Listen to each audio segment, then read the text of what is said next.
മന്ത്രി കെ.ബി. ഗണേഷ് കുമാറുമായി ബന്ധപ്പെട്ട വിവാദത്തിൽ വലിയ വഴിത്തിരിവ്. ഇതുപോലെ എത്ര കേസ് കെട്ടിൽ നിന്നും പുഷ്പം പോലെ ഈ ബോണി ഊരി പോന്നിട്ടുണ്ടേ. ഭാര്യ ബിന്ദു മേനോനോട് കെ.ബി. ഗണേഷ് കുമാർ ഇന്നലെ രാത്രി ഫോണിൽ വിളിച്ച് മാപ്പ് പറഞ്ഞു എന്നതാണ് വിവരം. എപ്പോഴത്തെ പോലെ ഞാനൊരു തമാശ ഉദ്ദേശിച്ചു. ഒരു തവണത്തേക്കൊന്ന് ക്ഷമിച്ച് മാപ്പാക്കണം. എന്നെ നാട്ടിക്ക് ഗണേഷ് കുമാറിനെതിരെ പോലീസിൽ പരാതി കൊടുക്കില്ലെന്നും സർക്കാരിനെ അപകീർത്തിപ്പെടുത്താൻ താനില്ലെന്നും ബിന്ദു മേനോൻ പറഞ്ഞു. എനിക്കറിയാമല്ലോ നീ ആ സ്പിരിറ്റിലെ എടുക്കത്തുള്ളൂ.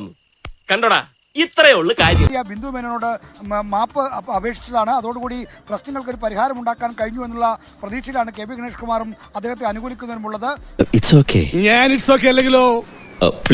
എന്നാൽ ഈ മന്ത്രിയുടെ ഭാര്യ ഉന്നയിച്ച വിഷയങ്ങളുമായി ബന്ധപ്പെട്ട് പോലീസിന്റെ വീഴ്ചയും പോലീസുമായി ബന്ധപ്പെട്ട ചില പ്രശ്നങ്ങളും ഒക്കെ നിലനിൽക്കുന്നുണ്ട്.